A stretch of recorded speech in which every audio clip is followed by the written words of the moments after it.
Welcome back, CFL fans. We are joined tonight by Matthew Harrison, writer for CFLNewsHub.com. He is going to help us break down the Calgary Stampeders tonight, the first of our 9 team breakdowns that will be coming up this season prior to the CFL year kicking off. Matthew, how are you doing tonight? I'm doing quite well. How are you? Doing great. Thank you again for joining me. I really appreciate it, and I'm looking forward to learning a little bit more about the Stampeders, and then also a little bit more about you. I mean, we do work together at CFL News Hub, but you're fairly new to the site, so definitely looking forward to kind of learning a little bit more about your knowledge and learning, like I said, more about the Stampeders. Happy to be here. Definitely.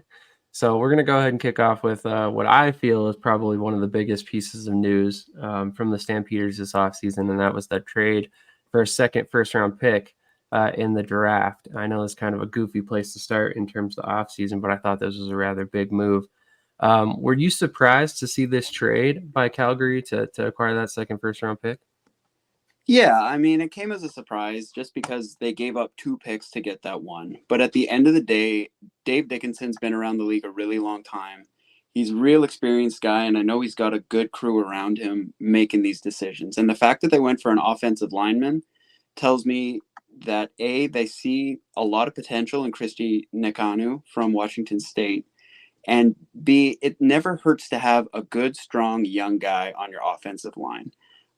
It always helps to have veterans. Obviously, they're going to be your leading force. But as they get older, I mean, at the end of the day, it's not an easy job to fight off a 250-pound, middle linebacker flying at your quarterback as fast as he can.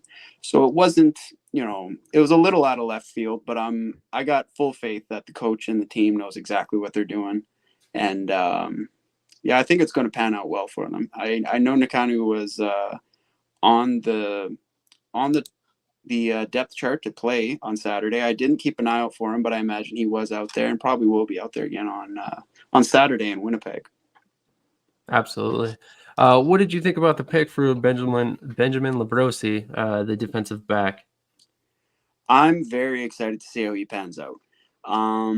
It's probably what makes people a little bit nervous about him is that he didn't play a whole lot in the last couple of years. He kind of focused on his education. But again, it comes back to me just having faith in Dickinson and his crew, and what they see in him is a real potential defensive back in the CFL.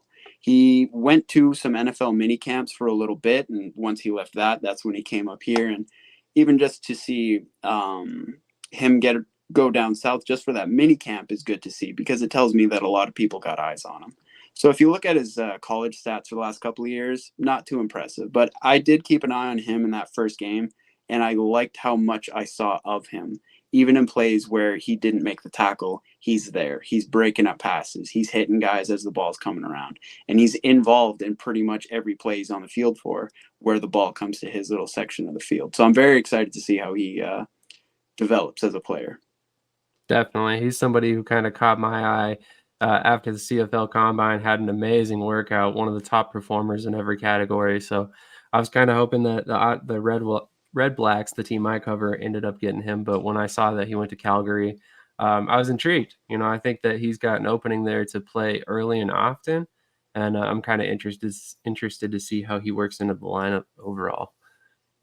Mm-hmm. And what I like about it too is he's a young guy coming into a very experienced, seasoned defensive backfield, and I think it's the perfect atmosphere for a guy like him to really learn from very successful guys, and to really see where he's going to fit. I think is going to be really fun to watch this season.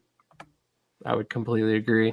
Moving on to the offensive side of the field, your team, Calgary, brought in, I think at one point, up to 6 quarterbacks, if I'm not mistaken, to compete for this job. I know Jake Mayer has been kind of the incumbent starter, but they brought in at least one competitor in Matthew Schultz who could potentially take over that starting job. And some younger guys, Kyle Van Treese, Logan Bonner, Tommy Stevens is still there as well.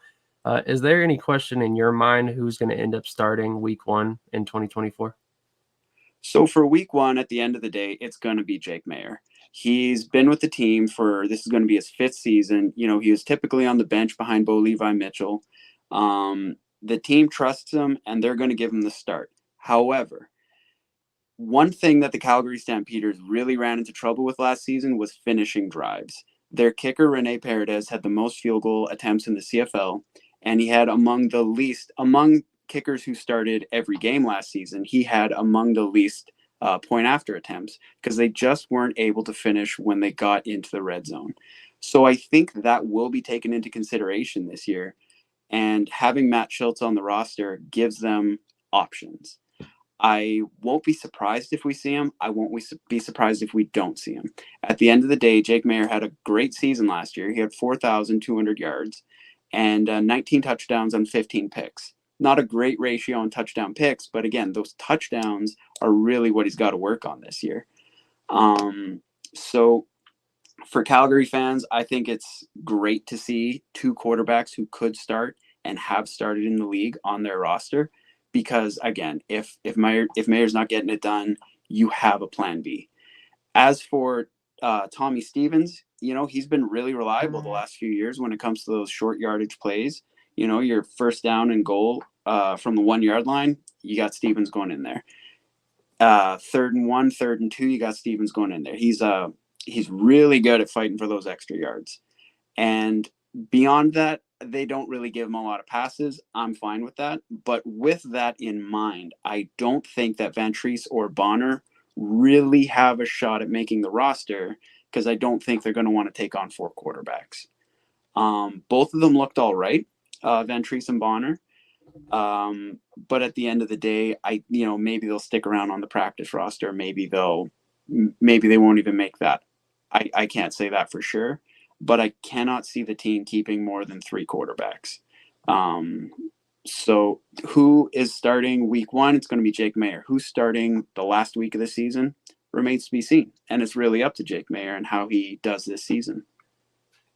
Hey, great answer. I mean, honestly, I'm intrigued by that position mainly because, like you said, Jake Maier did a lot of good things last year. At times looked like a great quarterback, but at times looked like a terrible quarterback. Threw a lot of interceptions at inopportune times. Realistically lost a few games for the Calgary Stampeders last season. But I'm encouraged by him. He's a fairly young guy. He's got a lot of room to grow and kind of develop into being a better passer. So we'll see what this season brings for him. But yeah, I kind of it piqued my curiosity when I saw Matthew Schultz sign there. I'm like, okay, they obviously are trying to put a little bit of pressure on Maier and make sure he's not too comfortable in his starting position. Assuming that things go awry. But we're gonna shift gears a little bit. Look at the receiver room.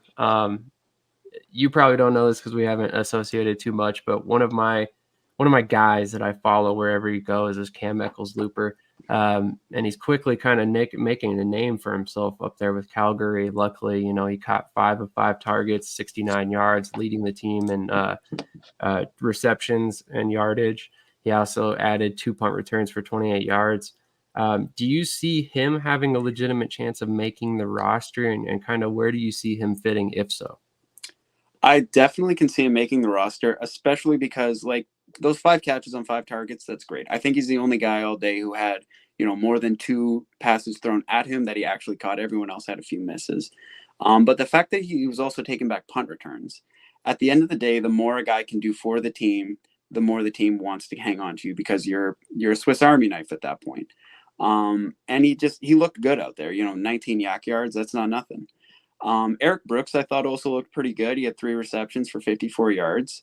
But ultimately, I think Eccles-Looper will be kind of he's going to be backing up, essentially, is what I think. Calgary has the 4 guys who had the most receptions last year. They still have. You got a guy like Reggie Begelton. He's one of the best in the CFL. He had over 1,000 yards last year. And even Devontae Dukes had 686 yards. So I think he's definitely, I would say he's going to make the roster, but they have a lot of wide receiver talent right now for the preseason. So it's not that it's a given, but if he puts up another game like he had on Saturday, I think he'll definitely make the cut. Absolutely. Definitely a versatile guy, former high school quarterback turned wide receiver, played a little bit of running back. kick returner, punt returner. Was one of the most productive kick returners in the USFL a couple seasons ago. So I was kind of intrigued and surprised to see that he didn't have any kick return attempts, but was actually punt returning. It was quite the opposite in the USFL for him. He kick returned but didn't punt return, so kind of interesting. But when you look at the bigger picture for the wide receiver room, you kind of spoke about it a little bit there. It sounds like the 4 top spots are pretty cement.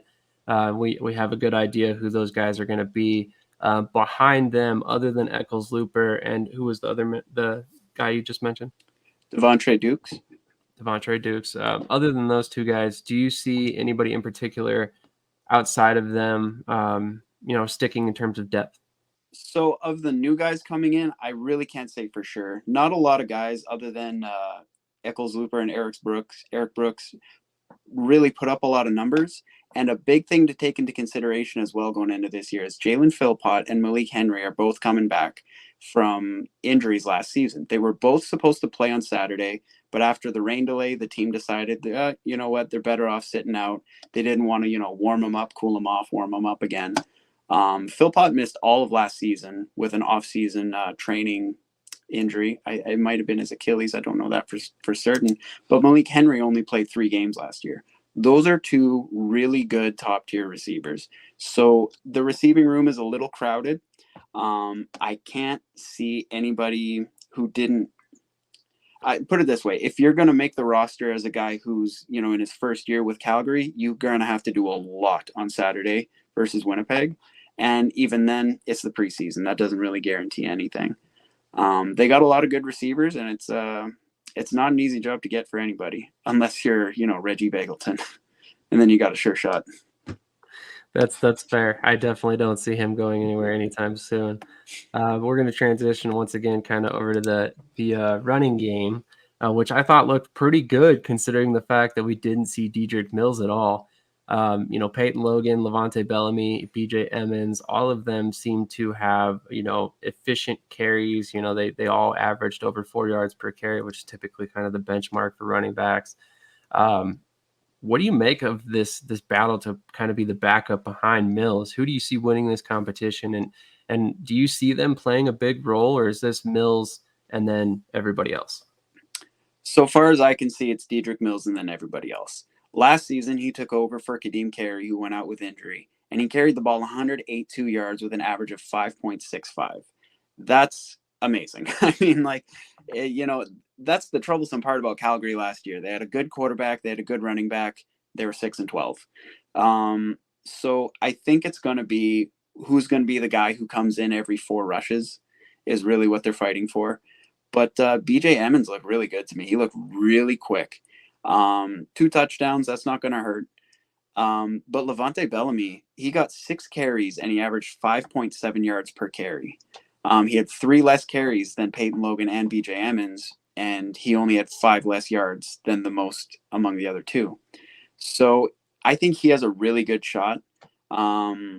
Now, this is a position where I can see them maybe picking up a couple of guys. At the end of the day, it's going to come down big time to how many Americans you have, how many Canadians you have. Maybe if you could spare a Canadian here or there, you might shove a guy in. But Saturday is really going to decide this. I hope to see Levante Bellamy get more than 6 touches. He got the least touches among the running backs. So I'm very curious to see what he can do with more touches. But BJ Emmons really stuck out for how fast he was, just how quick he could generate that speed.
a guy that I'm very intrigued to see how he fits in. Obviously, another former USFL guy. So keeping an eye on all those guys that made the trip up north after the merger. But shifting the gears once again to the defensive side of the ball, we have actually another former guest of the show that is currently a member of the Stampeders, and that is Micah Alway. A lot of people want to say that he could potentially be a dirty player at times, but we're not going to discuss that tonight. I'm more focused on his impact on the field for Calgary and how big of a deal it is that he is back for 2024 with Calgary. It's huge. He's a walking, talking brick wall. The guy's played for 6 teams in the CFL, and frankly, I think he's seen more Canada than some Canadians, most Canadians even. He's a quality linebacker, and as long as he can stay on the field, stay out of trouble, he's amazing to have there. He's an experienced guy. He knows the Canadian game. He's got 380 career tackles with even 7 sacks in there. He's the kind of guy you can rely on to run your defense. He's the kind of guy you can rely on to watch the quarterback, watch where's the running back going. Oh, is it a fake one this way, that way, the other. He's a tough guy to beat up the middle, and I think he played a big role last year, but I was super, super impressed, as I'm sure everybody else was, with the linebacking core on Saturday. Between Cameron Judge, Titus Wall, and Micah Alway, you got a real cement wall that quarterbacks are really going to have to figure out, because they can pass rush and they can pass cover, and they will get your running back right up the middle every time, and they're fast on the edges. So they're a tough crew to beat. Very excited to see Micah Alway back in Calgary. Another big re-signing was Kobe Williams. Can you speak on that addition, or I guess that retention at all? He's another reliable halfback. I mean, the secondary was solid on Saturday. And a guy like Kobe Williams is one of those guys who he's been around the game and he's been around the team long enough to be able to guide the younger guys. And that's what I'm most excited for about Calgary's defense and their secondary right now, is if they do decide to bring on a couple of guys, say they bring in a couple of other Americans, you have guys who are very experienced, American guys who are experienced with this new game, this bigger field, different rules for how the receiver can run the line like maybe they're not used to in the States. I think it was a great thing for them to keep him. I would agree. So speaking about the defensive unit, specifically the secondary, we talked about the addition of Benjamin Labrosi. We've talked about Kobe Williams being a very impactful player in that secondary. But they had an unbelievable performance this past weekend. 3 different quarterbacks saw the field, and 2 of them basically struggled all game long to complete a pass. I mean, it ended up being that Chase Bryce, I believe, which is their 3rd-string quarterback, if I'm not mistaken, had the best day. But even then, as a whole, they completed 15 of 32 pass attempts for 192 yards, did not throw a touchdown pass, and the defense also forced 2 fumbles. So, I mean, how do you feel about the secondary going forward? I mean, I feel like this had to be an encouraging performance. Very excited about the secondary. I can only imagine how Jake Dolegala felt after completing 1 pass and 8 yards on that 1 pass. They looked great. They were shutting everything down. And again, you got a guy like Demario Houston. I watched him play in Winnipeg for years, and he is a shutdown corner. He is reliable and consistent. Brandon Dozier, great. Trey Robertson, great. And again, Ben Labrasse, I'm very excited to see him among these guys. I'm excited to see him among these seasoned veterans. Demario Houston won a couple of Grey Cups in Winnipeg. These guys are going to help Ben Labrasse really come into himself as a defensive back. They know what they're doing. They know where to be, when to be there, how to break up these passes. And the only reason that that 192 yards or whatever it might have been was put up against the defensive backs is because they benched all the starters and you had all these new guys in the backfield. So how many of those new guys are able to stick around? We'll see, but they're definitely coming under the wing of some real veteran CFL defensive backs. Don't quote me on this because I don't have the stats right in front of me, but I believe the first 2 quarterbacks to play that game only collected 62 passing yards as a total. That is correct. Unfortunately for them. It was pretty impressive on that defensive side. I believe they only completed 5 passes out of 15 attempts, if I'm not mistaken, as well. So kind of switching gears yet again, looking at the pass rush, I was kind of surprised that the defense only produced 1 sack on the game, although this was probably primarily because of the fact we didn't see too much of Mike Rose or Julian Hauseri. Um, both of those combined for 17 sacks last season. But I wanted to ask, I mean, do you have any concerns about this unit in 2024? I mean, with the lack of pressure in this game, it looked like the secondary stepped up, so maybe that was kind of part of the plan there. But I was a little surprised to see the lack of pressure there. Yeah, I'm not concerned moving forward because, again, you got Mike Rose, you got James Waters on the front line. These guys are going to be who really hold the defensive line together. When it comes to depth, that might become concerning. The guys we saw playing, well, some of those guys are going to be the backups. So when you have, how Sarah has to go out for a break, because at the end of the day, these are big guys doing a big job. Uh, maybe that's when those weaknesses get exposed. So they have a solid starting line. And especially I'm excited to see James Waters come back. He had to miss a lot of last season, but in 6 games, he had 5 sacks. And then he left the season with an injury to his arm. So it's a matter of how much does the secondary, do the second man up D linemen, how often do they get burned? How many teams are going to take advantage of that when they see a guy like Mike Rose hit the bench? And, how much can those middle linebackers stop the bleeding when you do have those rotations on the defensive line? Ultimately, it's a team that's made of a lot of strong pieces, a lot of good, promising players. It's just a matter of how cohesive can they be. A lot of this roster was the same as it was last year, and again, they barely made the playoffs. A team that started 0-9 almost beat them out for the playoffs. So we'll see, and it's also a matter of who can stay healthy. That was a big part of their season last year, was just losing integral players to long-term injuries. So if those front 4 guys can stay healthy, I think they're going to be pretty solid for the most part. Absolutely. And I mean, I don't know if you noticed, but a lot of my questions were kind of based on the depth on the team, because if you look at the top end talent in Calgary, I don't think there's any question that they're competitive amongst any team in the league, quite honestly. But then when you get past that front line, there is a little bit of question there here and there throughout the roster. I like a lot of what they've done with the secondary. I really liked that Labrasi pick. I could sit here and rant and rave about that all night, but I won't, waste too much of your time talking about that. But my final question of the evening, I mean, the roster a little bit better than I do, probably a lot of the people watching. Which players intrigue you as potential breakout players that are maybe guys who casual fans aren't aware of yet? For me, it really comes down to the fight over the position of quarterback, who ends up being the pivot at the end of the season. But also, I'm excited to see Malik Henry come back. He only played 3 games last season, but he had 228 yards. He's a reliable receiver. And when I look at Mayer's season last year and I see how poorly he did insofar as executing in the red zone, well, I got to wonder what the impact of missing a guy like Malik Henry had.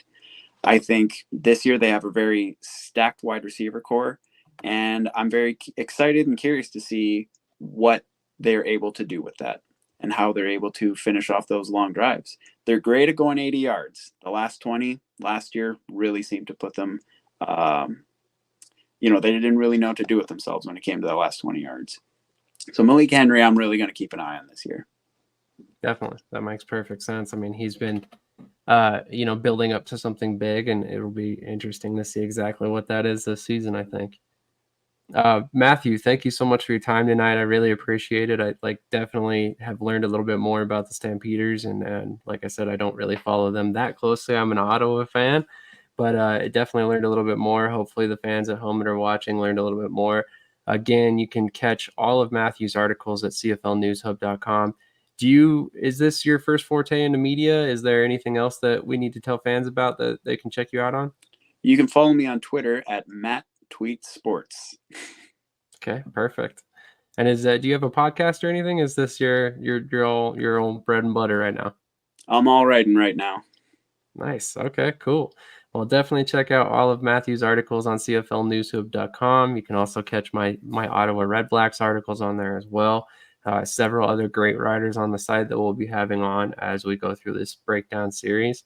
If you're a fan of the CFL, make sure you follow all of those writers as well as CFL News Hub on Twitter to catch all of our articles going forward and keep up to date on all the news going forward. Thank you once again for tuning in. Make sure you hit that like button, comment, subscribe, and we'll catch you in the next episode with the next CFL News Hub writer. Thank you for watching.